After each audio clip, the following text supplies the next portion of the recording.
추석이 나흘 앞으로 다가왔습니다. 가톨릭교회 가르침에 따라 차례와 성묘를 하고 위령 미사를 봉헌할 때 유의할 점을 전해드립니다. 추석 무렵 택배 물량이 급증하면서 택배 노동자들의 과로는 물론이고 안전마저 우려되고 있습니다. 명절을 앞둔 택배 노동자들의 현실을 취재했습니다. 북한이 코로나19 완전 종식을 선언했지만 진위 여부가 의심받고 있습니다. 북한이 경제적 어려움 때문에 무리한 발표를 했다는 분석이 나옵니다.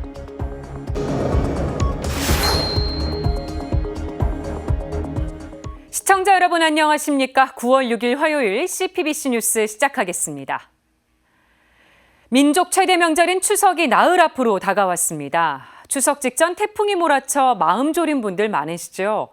올 추석은 예년보다 빠르고 기간도 짧아서 귀성객이 줄 거란 전망이 나오는데요. 그래도 온 가족이 모여 수확의 기쁨을 나누는 추석 본연의 의미는 기억하셨으면 좋겠습니다. 가톨릭교회 가르침에 충실하면서도 가족 친지들과 뜻깊은 명절을 보내는 방법 앵커 리포트로 전해드립니다. 한국천주교 사목지침서는 신자 가정에서 명절에 차례를 지내기보다 위령 미사를 우선하여 봉헌하도록 하고 있습니다. 다만 여러 가지 필요로 차례를 지내야 하는 경우 한국천주교 가정제례 예식을 기준으로 하면 됩니다. 이 경우 차례는 유교식 조상제사를 답습하는 것이 아니라 조상에 대한 효성과 추모의 전통 문화를 계승하는 차원으로 바라봅니다. 따라서 제례의 의미가 조상 숭배의 개념으로 오해되지 않도록 주의해야 합니다. 차례를 지낼 때는 몸과 마음의 준비가 필요합니다. 차례를 지내기 전엔 고해성사를 통해 마음을 깨끗이 합니다. 차례를 지낼 때는 복장을 단정하게 갖추어 입습니다. 차례상을 차릴 땐 형식을 갖추려고 하기보다는 가족이 좋아하는 음식으로 소박하게 차립니다. 음식을 차리지 않고 단순하게 추모 예절만을 위한 상을 차리는 것도 가능합니다. 상 위에는 십자가와 조상의 사진이나 이름을 모시며 촛불을 켜고 향을 피웁니다. 신위, 신주, 위패, 지방 등 유교식 제례 용어는 조상 숭배의 의미를 연상시킬 소지가 있어 사용하지 않습니다. 그 외에 성경, 가톨릭 성가, 상장 예식 등을 준비합니다. 차례는 시작 예식, 말씀 예절, 추모 예절, 마침 예식 순으로 진행합니다. 시작 예식에서는 성호경을 긋고 시작 성가를 부릅니다. 성가는 가톨릭 성가 중에서 자유롭게 선택하되 50번 주님은 나의 목자, 227번 나는 부활이요 생명이니라, 436번 주날개 및 462번 이 세상 지나가고 중에 선택할 수 있습니다. 이어 가장이 차례의 취지를 설명하고 가족의 마음을 모으는 시작 기도를 바칩니다. 말씀 예절에서는 성경을 봉독한 뒤 가장의 이야기를 듣습니다. 가장은 조상을 회고하면서 가훈, 가풍, 유훈 등을 가족에게 설명합니다. 추모 예절에서는 분향과 배례를 합니다. 가장이 대표로 향을 피우고 모든 사람들이 다 함께 큰 절을 2번 한 뒤 세상을 떠난 이들을 위해 위령 기도를 바칩니다. 마침 예식에서는 마침 성가를 부르고 음식을 함께 먹습니다. 음식 나눔은 온 가족이 한자리에 앉아 음식을 나누며 사랑과 친교의 대화 시간이 되도록 합니다. 합동 위령 미사를 봉헌할 경우엔 미사 전이나 후에 공동 추모 의식이 이루어집니다. 성묘를 할 때는 위령 기도를 바치거나 한국천주교 가정제례 예식에 따르면 됩니다. 한국천주교 가정제례 예식은 한국천주교 주교회의 홈페이지에서 검색하거나 내려받을 수 있습니다. 지금까지 앵커 리포트였습니다. 즐겁고 설레는 추석 명절. 그런데 명절 때만 되면 고된 노동에 시달리는 이들이 있습니다. 바로 택배 노동자들입니다. 부쩍 늘어난 물량에다 태풍까지 북상해 안전이 더 우려스러웠는데요.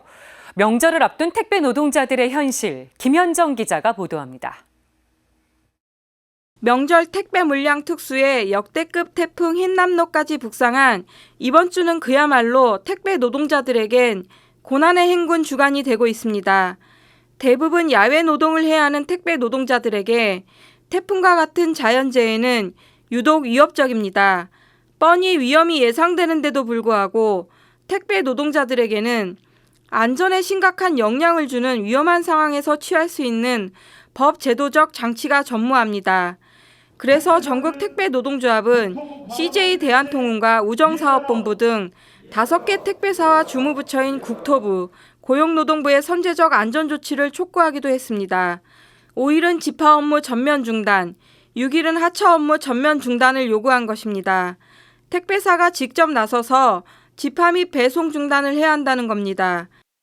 근로기준법상의 적용을 받는 노동자들 같은 경우에는 위험한 상황에 놓여 있을 때 작업 중지권이라는 것들을 발동할 수 있습니다. 노동자가 직면했을 때 누구의 지시를 받아서가 아니라 이거 정말 안전에 위험이 있다 해서는 작업을 중지할 수 있는 권한이 있는데, 택배 노동자들은 이제 특수고용 노동자들이라 그런 게 없어요. 그런 상황에서 배송을 나간다, 집하 업무를 한다, 이렇게 되면은 바로 그냥 굉장히 위험한 상황에 놓이게 되는 거죠.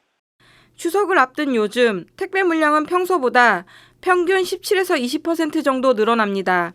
차이는 있지만 택배 물량이 20% 늘면 배송 준비 시간, 배송 시간도 비례해 늘어나기 때문에 이 기간 동안 대다수의 택배 노동자들은 살인적인 노동에 시달립니다. 택배 노동자 과로사 대책위원회에 따르면 택배 노동자 과로사의 30%가 명절 전후에 발생합니다.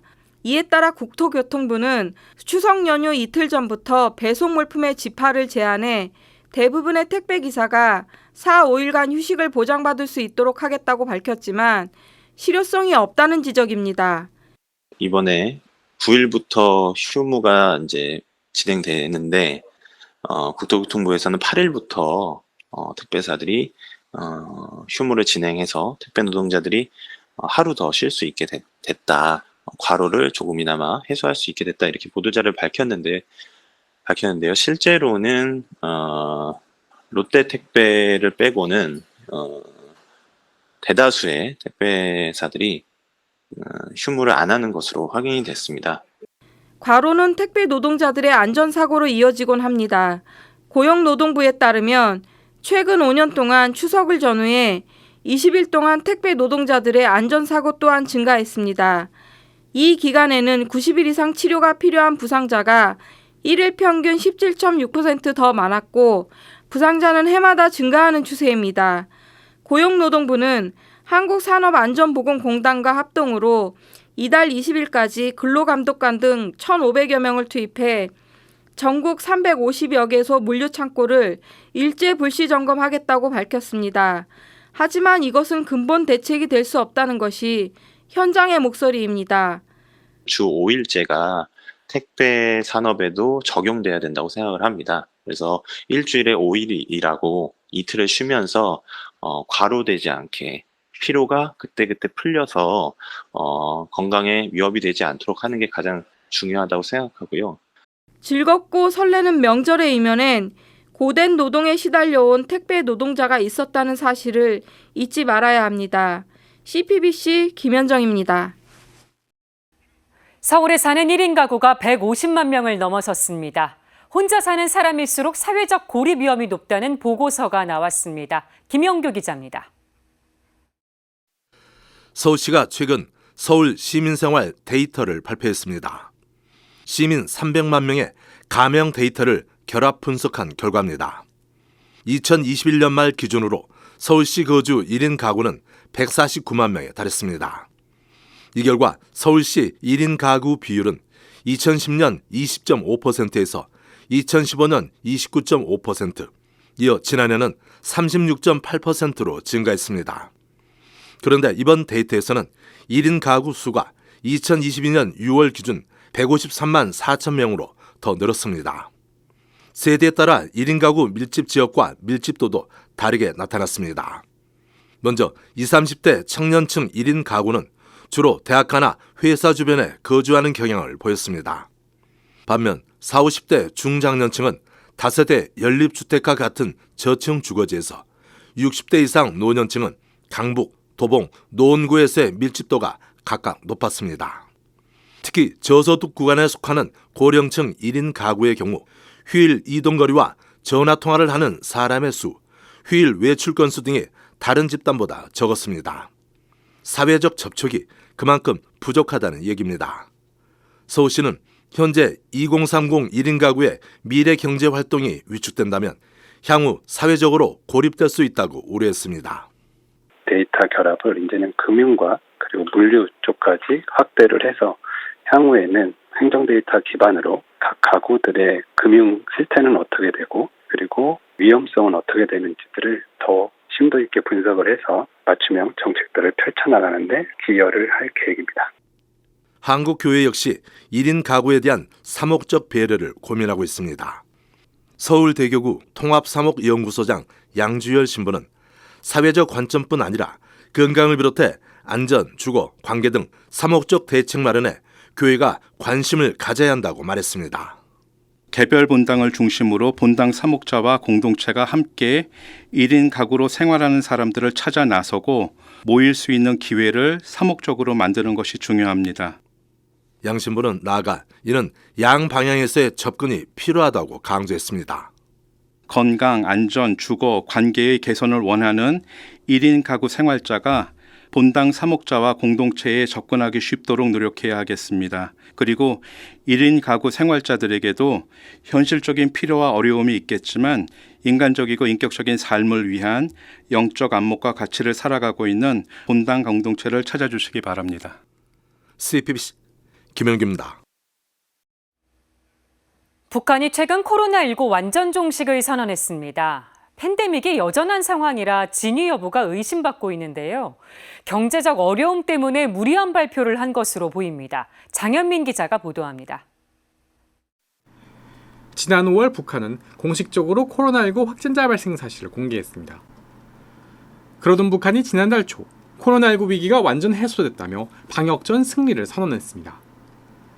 불과 3개월밖에 지나지 않은 상황에서 나온 발표에 국제사회는 의심의 눈초리를 거두지 않고 있습니다. 심지어 종식 선언을 한 직후에도 의심 환자가 나오고 있지만 북한의 태도는 요지부동입니다. 북한이 코로나 종식을 선언했습니다만 사실은 재확산 우려는 상조합니다. 8월 23일 날 양강도에서 발열 환자가 발생했는데 이거 코로나라고 안 했습니다. 돌린 감기라고 주장을 했죠. 그러니까 코로나 종식을 선언했기 때문에 코로나 증상이 나오더라도 더 이상 코로나라고 이야기를 못하는 그런 상황들입니다. 양문수 교수는 북한이 코로나19 종식 선언을 서두른 배경을 경제 때문이라고 예측했습니다. 북한 정부가 이처럼 무리한 발표를 서둘러야 했을 정도로 경제가 코로나19로 큰 타격을 받았다는 겁니다. 이는 사실상 봉쇄 외엔 방역 대책이 없는 상황에서 서비스업, 제조업 등의 일자리가 코로나19로 대부분 사라졌기 때문인 것으로 예측됩니다. 특히 북한 주민들의 생필품 부족 문제가 가장 심각할 것으로 예상됩니다. 장마당 같은 건 기본적으로 소비재 시장입니다. 생산재도 없지는 않습니다만 소비재 시장이기 때문에 소비재의 이런 무역이 막히는 코로나 국면에서는 그러니까 시장이 훨씬 더 큰 타격을 받을 수밖에 없습니다. 일각에선 북한의 코로나19 종식 선언이 한반도 평화 진전에 부정적인 영향을 줄 수 있다는 전망도 나옵니다. 북한이 종식 선언과 함께 코로나19 유입 경로로 남한을 지목하는 등 갈등의 골이 더욱 깊어지고 있기 때문입니다. 다만 이런 어려운 때에도 북한과의 대화와 협력을 포기해서는 안 된다는 의견도 있습니다. 특히 재난, 전염병은 국경을 가리지 않는 만큼 봉쇄가 아닌 협력으로만 문제를 풀 수 있다는 조언이 나옵니다. 강영식 전 남북교류협력지원협회장은 코로나19는 남북 공동의 문제라며 북한 역시 전염병 문제는 단순한 봉쇄로는 풀 수 없다는 점을 인식해야 한다고 강조했습니다. CPBC 장현민입니다. 이상으로 CPBC 뉴스를 마칩니다. 시청해주신 여러분 고맙습니다.